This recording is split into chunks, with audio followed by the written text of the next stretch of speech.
दोस्तों नमस्कार।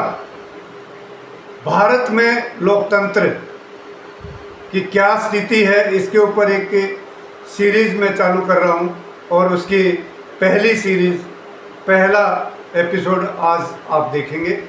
उसके बाद ये सीरीज आगे चालू रहेगी। तो आइए देखते हैं, करते हैं आप लोग से बात लोकतंत्र पर। लोकतंत्र सुनने में ये शब्द बहुत अच्छा लगता है, लेकिन बहुत सारे लोगों को लोकतंत्र का सही मायने नहीं पता। लोकतंत्र यानी लोगों द्वारा लोगों के लिए काम करे उस सरकारी प्रणाली को कहते हैं लोकतंत्र। लोकतंत्र सरकार यानी दूसरे शब्दों में अगर कहें तो लोकतंत्र सरकारी एक प्रणाली है जिसके अंतर्गत नागरिकों को मतदान करने का, अपनी विधायिका अपनी मर्जी से चुनने का अधिकार देती है। 1975 से 1977 के बीच भी एक खतरनाक दोस्त इस देश में आया, आपातकाल, लेकिन वो बहुत छोटा समय था, सिर्फ 21 महीने का वो आया। और उसमें भी आम जन, वो दौर मुझे अच्छी तरह से याद है, आम जन को कभी कोई परेशानी नहीं हुई थी। मैं आपको इमरजेंसी के बीच का थोड़ा सा वाकया जो है ना बता देता हूं कि आप जो आज एमआरपी देख रहे हैं, पहले खुली लूट खसोट होती थी, किसी भी चीज को कैसे भी बेचा जाता था। ये जो एमआरपी है, मैक्सिमम रिटेल प्राइस, ये जब आपातकाल लगा था तब बहुत सख्त कानून बनाए गए थे कि सभी सेठों को अपनी दुकानों के सामने हर एक चीज का भाव लिखना होगा। यानी आम जन उस समय खुश था आपातकाल से। अगर परेशान थे तो विपक्षी पार्टी और उनके नेताओं, क्योंकि उनको जेलों में बंद किया गया था। तो एक वो दौर आया जब लोकतंत्र इस देश से जो है, लोकतंत्र का ये स्तंभ ढह गया था। अब ये तो हुई आपातकाल की बात। इसमें लेकिन 2014 के बाद हमारे इस भारतवर्ष के लोकतंत्र में लगातार गिरावट देखने को मिल रही है, लगातार। आपको बता दें, एक अंतर्राष्ट्रीय संस्था है वी-डैम, ये सर्वे करती हैं, रिसर्च करती हैं अलग अलग देशों की, अंतर्राष्ट्रीय संस्था है ये। तो ये संस्था जो है भारत को अभी इन्होंने रखा है, इनकी कैटेगरी है चुनावी निरंकुशता। इन्होंने चुनावी निरंकुशता के तहत भारत को रख दिया है। चुनावी निरंकुशता का मतलब होता है दोस्तों कि चुनाव तो यहां है लेकिन फेयर नहीं है, सिर्फ लीपापोती हो रही है और कुछ नहीं। चुनाव संपन्न हुए हैं, सबने देखा, ईवीएम के खेल होता है यहाँ पे 99। ये इस विषय पे बाद में, ईवीएम पे बाद में बात कर लेंगे। अभी खाली लोकतंत्र पे बात कर रहे हैं कि लोकतंत्र इस देश में है या नहीं है। तो मेरा खुद का भी मानना है कि जिस तरह का लोकतंत्र होना चाहिए, पूर्ण लोकतंत्र, वो इस देश में नहीं है, बिल्कुल भी नहीं है। तो वी-डैम की एक दूसरी ब्रांच है economist intelligence unit. Economist intelligence unit ने इनको, अपने भारतवर्ष को रखा है हाइब्रिड की कैटेगरी में। हाइब्रिड, जैसा कि नाम से ही पता लग रहा है, मिक्स एकदम। यानी लोकतंत्र, दो तरह का लोकतंत्र होता है, एक पूर्ण लोकतंत्र और एक दोषपूर्ण लोकतंत्र। पूर्ण लोकतंत्र और दोषपूर्ण लोकतंत्र। और इन्होंने क्या किया है कि इस देश के भारतवर्ष को हाइब्रिड कैटेगरी में रखा है। हाइब्रिड का मतलब बीच बिचारे का, यहां लोकतंत्र है नहीं, पूर्ण लोकतंत्र नहीं है, यानी एक बीच में ऐसी स्थिति में, कैटेगरी में डाल दिया है, जो कि बहुत ही मतलब हमारे लिए चिंता की बात है।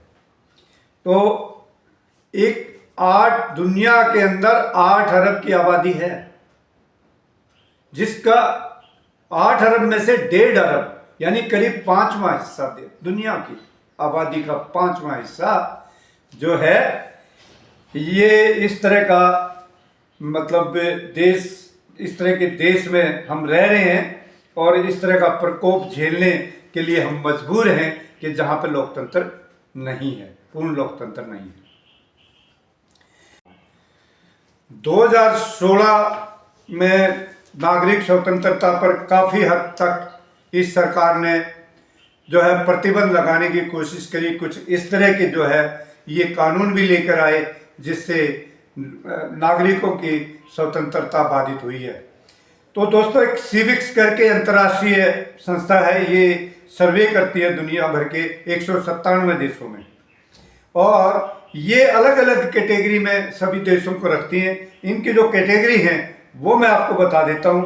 ये हैं खुले यानी कि जहां पे फुल आज़ादी, खुले, संकुचित, बाधित, दमित और बंद मतलब पूरी तरह से गुलामी।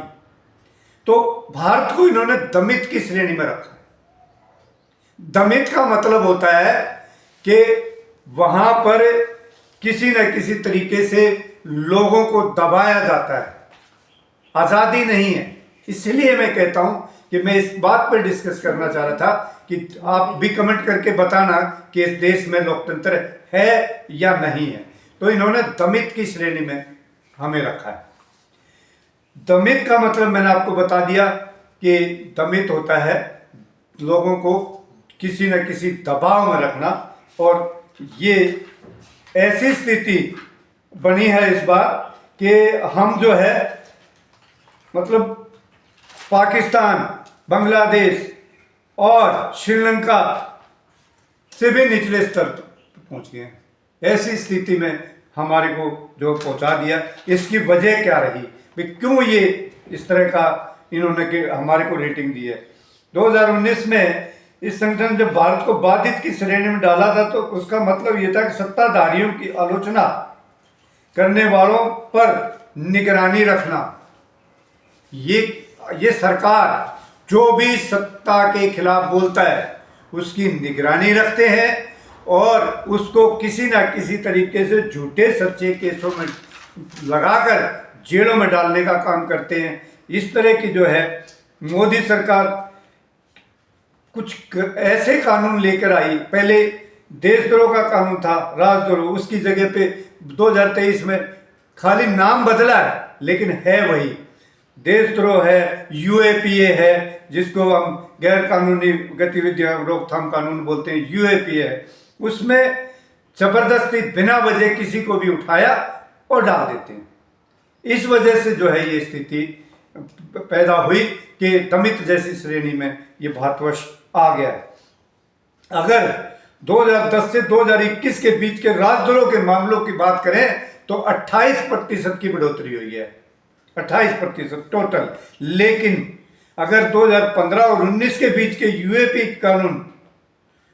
कानूनों की गिरफ्तारियों की बात करें तो 72% की बढ़ोतरी हुई है यूएपीए के तहत।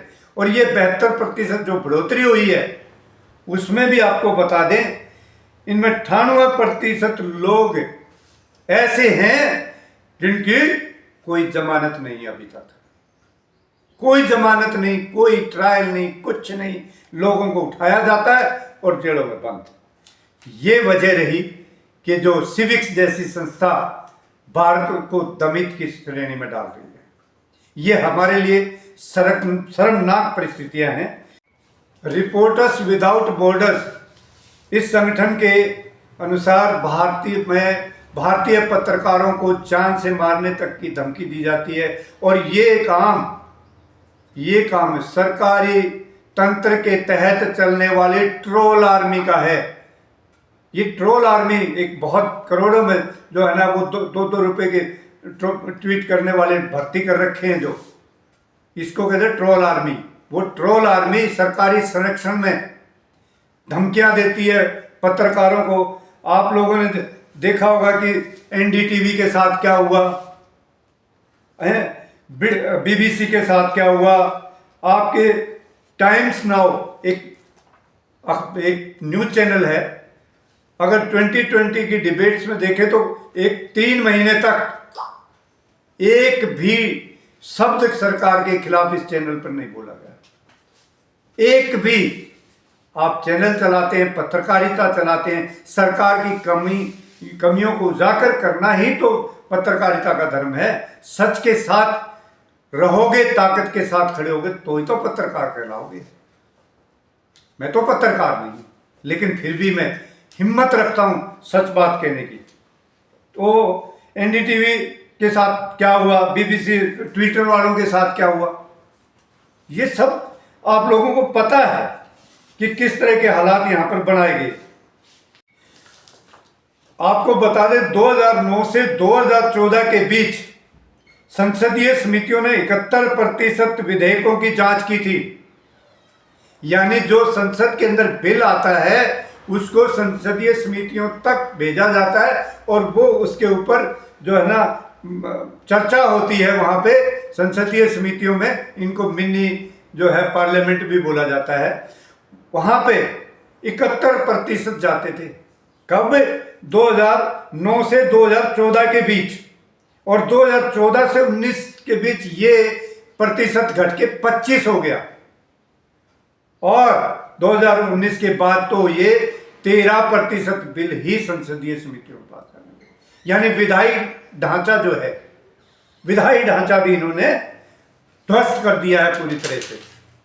और अगर बात करें न्यायपालिका की, तो सबने देखे थे वो जजेस सुप्रीम कोर्ट के बाहर खड़े होके जो है ना मीटिंग कर रहे थे। इतने सारे जजेस बार बार बीच बीच में निकल के आते हैं, आवाजें आती हैं कि ये जो है गैर कानूनी तरीके से लोगों को दबाया जा रहा है। विधायिका, न्यायपालिका सब इनसे परेशान हैं, लेकिन फिर भी ये आगे से आगे इनके हौसले बढ़ते जा रहे हैं।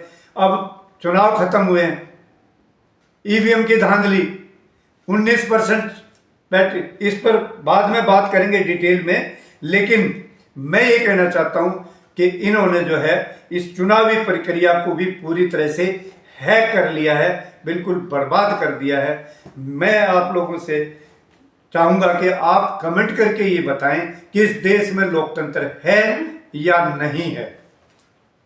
आप लोगों ने मेरी बात ध्यान से सुनी, सभी का मैं धन्यवाद करता हूं।